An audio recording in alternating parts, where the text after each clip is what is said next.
సింప్లిసిటీకి care of address Sudha Murty. ఇది నేనిచ్చే statement కాదు. ఆమె మాటలు వింటే మీరు కూడా అదే అంటారు. వేల కోట్ల ఆస్తి, సెలబ్రిటీ స్టేటస్ ఇవన్నీ కాదన్నట్లు రాజ్యసభ ఎంపీ.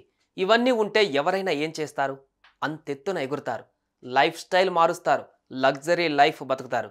కానీ సుధామూర్తి మాత్రం చాలా డిఫరెంట్.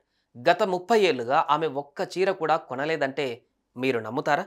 ఉన్న చీరలను మళ్ళీ మళ్ళీ కడుతుంది అంటే షాకవరా? కానీ అదే నిజం. అన్ని వేల కోట్ల రూపాయలు ఉన్నా ఎందుకిలా అనే ప్రశ్న మీకు రావచ్చు. దాని సమాధానం ఆమె మాటలోనే విందాం. ఎంపీసీ బైపీసీ విద్యార్థులకి ఒక వరం సీఏ సీఎంఏ కోర్సులు. సీఏ సీఎంఏ చదివే విద్యార్థుల్లో 40% మంది ఎంపీసీ మరియు బైపీసీ విద్యార్థులే. Master minds. Infosys chairman Narayana Murthy భార్య అయిన సుధామూర్తి తెలియని వారంటూ ఉండరు. ఆమె ఏ కార్యక్రమంలో మాట్లాడినా అలా వింటూ ఉండిపోతారు. ఇక దాతృత్వ కార్యక్రమాలతో ఎప్పుడూ బిజీగా ఉండే సుధామూర్తి ఎప్పుడు చిరునవ్వుతోనే కనిపిస్తారు. ఆమె ఏ ఇంటర్వ్యూ ఇచ్చినా అందులో ఆమె చెప్పే మాటలు మాత్రం ప్రతి ఒక్కరిని ఆకర్షిస్తాయి. గొప్పలకు పోకుండా సమాజం గురించి మాట్లాడుతూ సేవా కార్యక్రమాల గురించి చర్చిస్తూ ఉంటారు.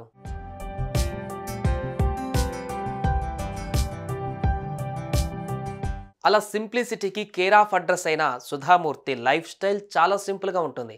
ఆమె లగ్జరీకి పోరు, సాదాసీదాగా ఉంటారు. తాజాగా ఆమె ఇచ్చిన ఓ ఇంటర్వ్యూలో ఓ విషయం పంచుకున్నారు.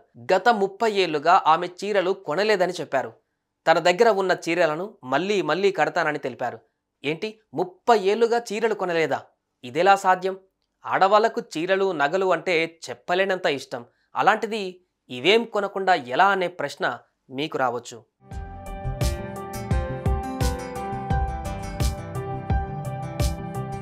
అయితే 30 ఏళ్ల క్రితం సుధామూర్తి కాశీకి వెళ్లారు.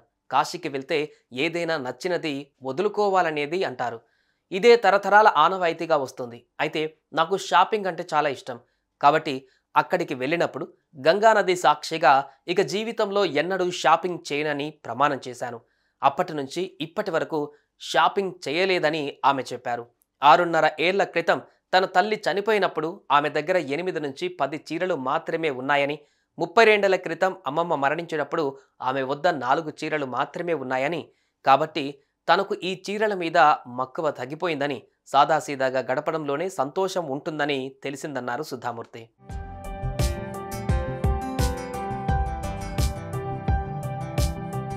మరి ఆమె కట్టే చీరలు ఎక్కడివి అనే విషయానికి వస్తే సుధామూర్తి వద్ద చాలా తక్కువ చీరలు ఉంటాయి.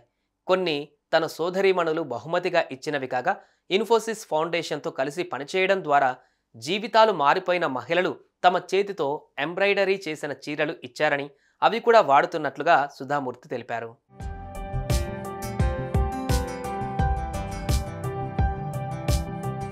కాస్తన్ని డబ్బులు ఉంటే చాలు, అందులో సగం పొదుపు చేసేవారు ఉంటే సగం షాపింగ్కు ఖర్చు పెట్టే ఆడవాళ్ళు ఉంటారు.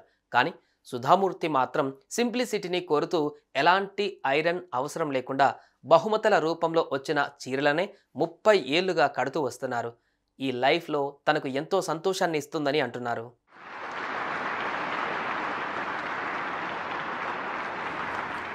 బట్టలను చూసి స్టేటస్ డిసైడ్ చేసే రోజులేవి. చీరల కోసం భర్తలను టార్చర్ పెట్టే ఆడవాళ్లు ఉన్న రోజులేవి.